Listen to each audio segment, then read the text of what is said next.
My name is Jerry Barbarian, and I head up ARBURG's additive business in the US. I've had the opportunity to spend over a decade in the additive industry. When I started in additive, I remember having to convince people that parts were not machined, they were grown. I gather many of you remember those days. It's been amazing watching 3D printing expand from an unknown technology to a widely adopted solution for prototyping to production and everything in between. ARBURG's additive technology is exciting because it brings something new to the market, the ability to use production materials, taking additive a large step closer to true production parts. My name is Michael Salinas, and I support ARBURG's additive business in Germany and Eastern Europe. After joining ARBURG in 2014, I spent 4 years in our R&D department working on qualification and development of materials. Together with my colleague Jerry, we will give you a comprehensive insight into ARBURG's plastic freeforming technology, which will also cover the range of materials that can be processed. Before we discuss the technology, Jerry is going to share a short story with you. Thank you, Michael. I would like to share a brief story regarding one of our customers, B. Braun, a very well-known medical company that currently has 2 freeformer systems. The company utilizes 3D printing to create custom, patient-specific drill guides for knee surgery. You can see the surgical guide on the left, and on the right, a picture of the surgery using the guide. I tried to pick a less graphic one for the majority of us that don't want to look directly at that. The patient-specific surgical guides used to be created with a powder-based 3D printing technology, but the company was concerned that no matter how well they clean the parts and sterilize them, there was still a risk of some powder left over from the build process somewhere on the part. With the risk of possible contamination, they started looking at other options. They are now looking to the freeformer and Sabix Ultim 1004 as a solution. This grade of Ultim is biocompatible and sterilizable. The freeformer is an ideal solution because it can process the natural material and there's no worry of any leftover material that could possibly cause contamination. This story is like so many others we hear from our customers praising the freeformer. So let's take a look at additive and the technology. I'm sure most of you are familiar with additive, also known as 3D printing. It's probably why you're attending this virtual event. I bet that most of you are dealing with today's ever-tightening product development timelines too. With more product variations, shorter product life cycles, and the tightening of budgets, there seems to be one common conclusion. We're all being asked to do more in less time. There are many variations of 3D printing that can help your organization with fit and form checks through your design cycle. We can quickly try several different iterations and perfect our design's look and feel. However, many companies I speak with tell me they are left wanting when it comes to functional testing.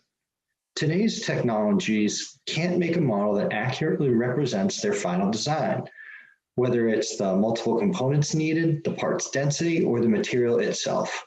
Nothing we know of is getting the job done for true functional testing. That brings us to the best unintentionally kept secret in additive, the ARBURG freeformer. The ARBURG plastic freeforming, which is the processing technique we apply in the freeformer, is an extrusion-based additive manufacturing technology that makes it possible to process qualified molding-grade pellets. In the material preparation unit, the pellets are plasticized by a rotating screw in a heated barrel. The plastic melt is then pushed towards the nozzle and discharged as a string of droplets by opening and closing the nozzle.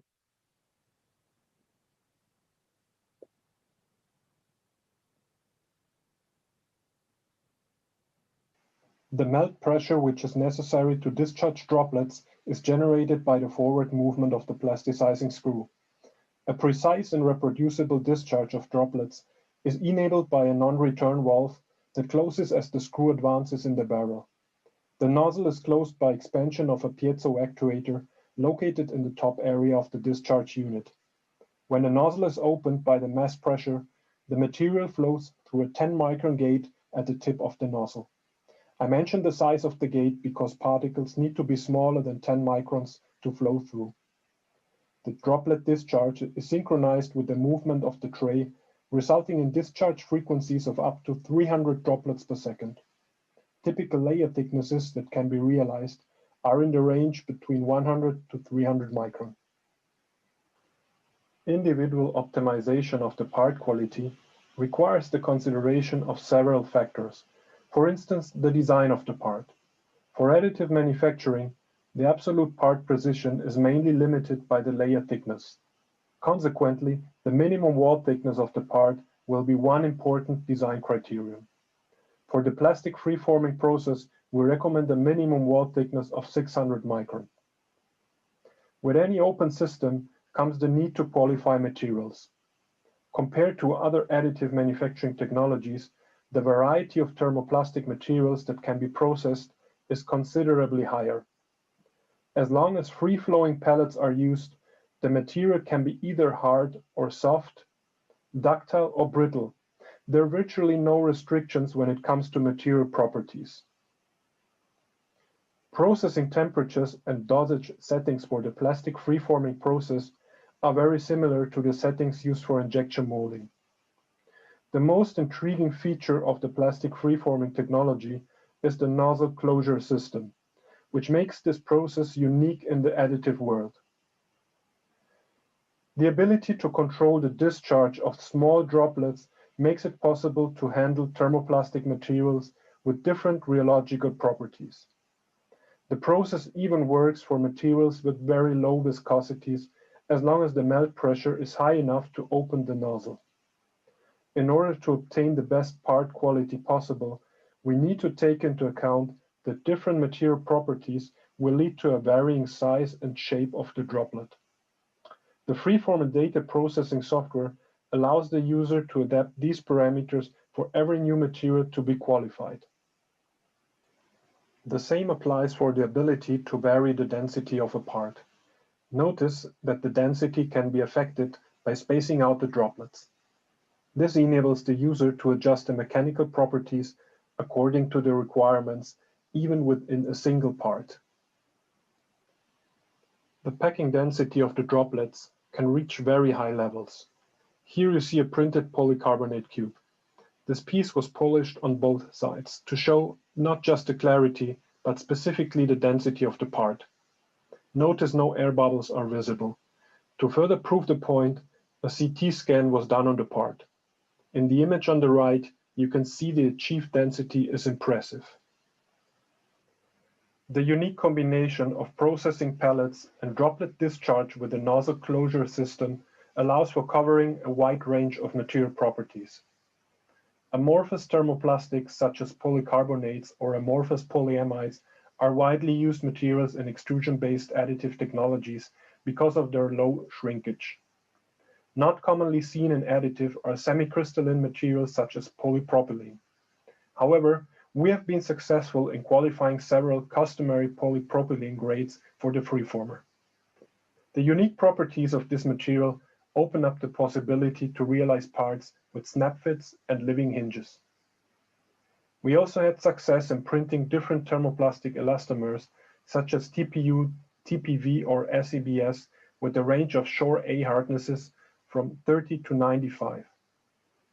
A very interesting class of materials are biodegradable polymers such as polycaprolactones that are used for controlled drug release applications and long-term implants.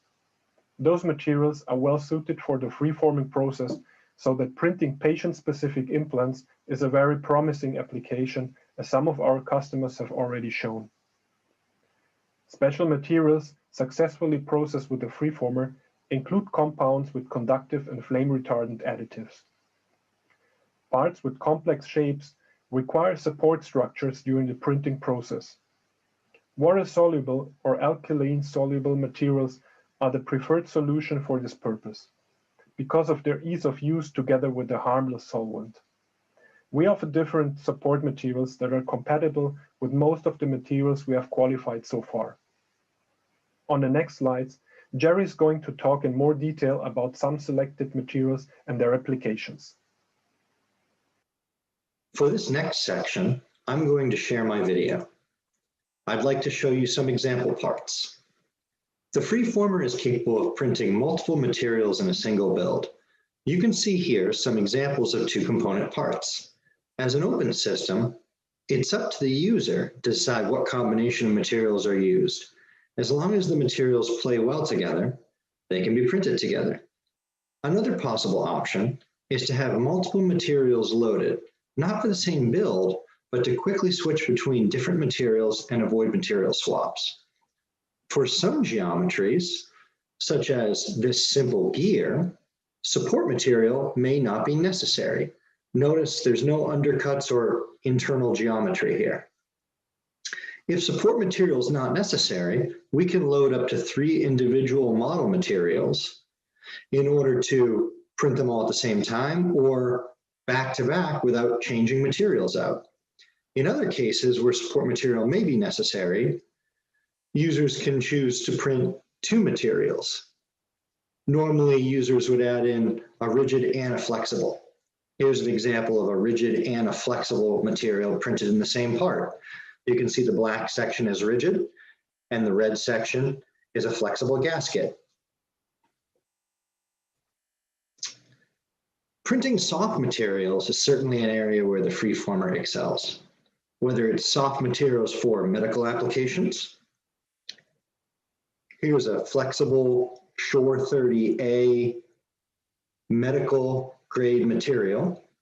And notice how we've used the ability that the freeformer has to change the density in the middle of the part, but leave the density full on the outside. And that creates a durable but filter-like appearance and flexibility. What about materials for automotive? Here we have a flexible corner door jamb or weather stripping for a car door. You can see the complexity here. Or any other flexible parts. This is a great example. You can see how thin this is and how durable it is. And this is my favorite example, a simple bellow. However, because it's made of real materials, you can do this. No breaking, no tearing, no ripping. Real materials. When it comes to rigid materials, we have optimized material profiles for a variety of rigid materials. Some standards like ABS or PCABS, some more specific ones like V0 flame retardant materials, and some semi-crystalline materials like polypropylene. Here's a few examples. This is a PCABS part. You can get a good idea of the surface finish on this part. Here's a polypropylene flip-top cap. You can see here the living hinge.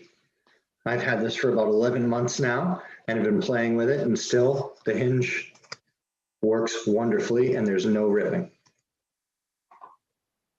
Also snap fit parts with polypropylene. Works great. We also have some specialty materials. So with an open system, if you can think it, you can do it. So a really cool example of a specialty material is this flexible piece of TPU. You can see here that there's 2 different colors, clear and black. The clear is just regular TPU. The black has carbon nanotubes embedded in it, which creates a conductive material. And here you can see we've got an LED light embedded in there. So if I take my battery and I plug this guy in, you can see that the LED light is now on. A great example of conductive material. Just one of the things you can do with the freeformer. With the freeformer, we can use medically approved materials to create medical parts, or take it a step further and use highly specialized medical materials such as Rizomer from our partner Evonik. Rizomer is a bioabsorbable material that can be used for a variety of applications, such as implants or fracture plates. They even make a version that contains a ceramic additive, and that additive can help promote bone healing. That material can be used as a fracture plate or as a scaffold. We've spoken a lot about medical applications with the freeformer. So let's round it out by saying that the freeformer is a system that you could put directly into the clean room. It has ISO 6 production possibility, innovative temperature management, closed air circulation, and the entire build environment is done in stainless steel. We have several partners that are currently using the system in clean rooms, and if you have any questions about that, we'd be happy to walk you through it. Since we're using the same material, we're often asked how strong printed parts are compared to injection molded parts. We did a study with some injection molded dog bones and printed dog bones to see how close they really are. The black bar is a molded dog bone. The dark green one is printed flat to show the strength in the X and Y direction. And the lighter green one is printed standing straight on its end to show the strength in the Z direction, generally viewed as the weakest direction as a result of the material layering process. Now you can imagine the results can vary depending on the material printed. However, this is a great example of how close in material properties the printed part on the freeformer can get to a real molded part. I would like to take the next few minutes to show you a real example of the freeformer's abilities for low volume production. Here you can see a spacer for a connector on ARBURG's injection molding machines. Now the connector is only used once in a machine, and it only pertains to certain models. So as a result, ARBURG only calls for approximately 1,200 of these parts a year. So if we analyze the volume breakpoint for the freeformer versus injection molding this part, we have to think about the setup cost for molding versus the per part cost for the freeformer. To calculate what was a better direction, using an injection molding system or using the freeformer to produce this part, we decided to look at injection molding first. To mold the part, we can use the ARBURG all-rounder molding system with a 4-cavity mold that can shoot 4 parts in 8 seconds. It's approximately an €8,000 setup or $9,500. And then the cost per part is extremely low. So we'll just concentrate on the setup costs to help drive our calculation. When looking at the freeformer, we can build about 70 parts per build tray in our smaller 200-3X system. It's approximately 3 minutes per part, and the part cost is €149 or $1.77 US.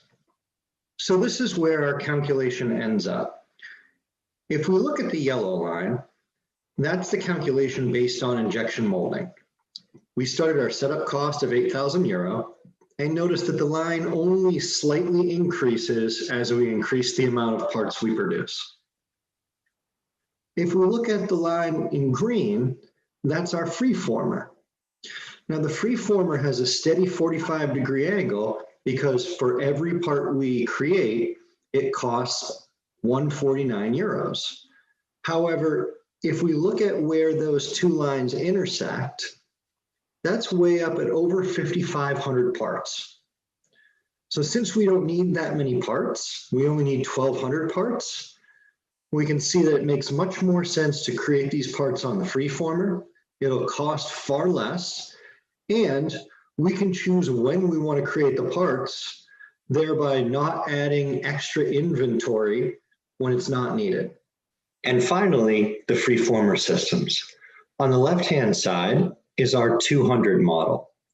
This is our 2-nozzle unit. A standard setup for this unit would be 1 model material and 1 support material. On the right-hand side is our larger 300 unit. This unit has a larger build tray, the high temp printing ability, and 3 nozzles, commonly set up with 1 support material and 2 model materials. I say commonly set up because, as we've discussed so far, with an open system, the machine will do whatever you, the user, ask it to do. Thank you for joining us today.